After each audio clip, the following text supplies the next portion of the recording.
The theory that giant meteorite impacts might have had a hand in helping life on Earth thrive has been kicking around the scientific community for decades, but a group of scientists might have just proved this really could have happened. In a new study just published in the Journal of Proceedings of the National Academy of Science, researchers argued that a giant meteorite that smashed into the Earth billions of years ago could have created the conditions to help foster life. The meteorite in question is referred to as S2. It was only discovered in 2014 according to NBC News, and it hit Earth roughly 3.6 billion years ago. But what is really interesting about S2 was its size in comparison to other meteorites. Several news reports have commented on the size of S2. CNN pointed out more it was than 200 times the size of the meteorite that took out the dinosaurs. NBC News reported that S2 was about 4 times the size of Mount Everest. So it was a really big rock. With S2 being so large, it unleashed a tsunami of almost unfathomable propositions on the planet, a very important point that we will turn back to soon. It is believed that the impact caused Earth's oceans to boil. The impact of S2 didn't destroy life on the planet like the meteorite that brought ruin to the dinosaurs, because life on Earth at the time wasn't that advanced. BBC News noted that the planet looked a lot different 3.6 billion years ago.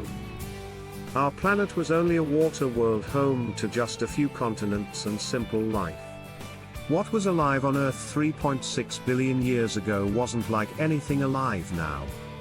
Only very simple microorganisms made up of single cells existed according to BBC News.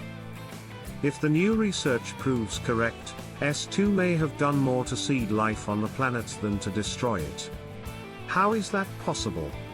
Let's take a look at what study lead authors and Harvard University geologist Nadja Drabon and her team discovered. We know that giant meteorite impacts were frequent during Earth's infancy and that they must have affected the evolution of early life, but we didn't have a good understanding of how, Drabon told NBC News. Drabon and her researchers traveled to the impact site of S2 at Barberton Greenstone Belt in South Africa, where they collected 220 pounds, 100 kilos, of rocks. These rocks underwent analysis in a lab to see what they could tell us about the impact. The researchers determined that a giant tsunami swept across the planet and that heat from the impact caused the ocean to boil off. The tsunami kicked up nutrients like phosphorus and iron, and the heat likely caused some ocean evaporation according to NBC News. The ramifications of S2's impact are important because they led to a situation where the Earth's oceans were rife with iron. Iron is crucial for the development of life on Earth. Only 2 forms of bacteria alive today can survive without iron. Life in the ocean was affected in different ways by S2's impact. The darkness that followed the impact likely hurt life living in shallow water in the short term, but it also may have helped life living in the deeper depths of the ocean thrive.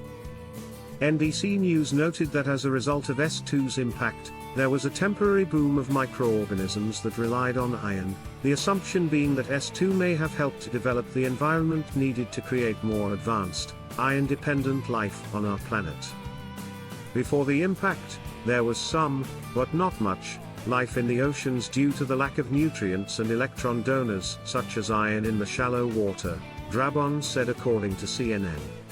The impact released essential nutrients. On a global scale. A student aptly called this impact a fertilizer bomb. Overall, this is very good news for the evolution of early life on Earth, as impacts would have been much more frequent during the early stages of life's evolution than they are today, Dragon added.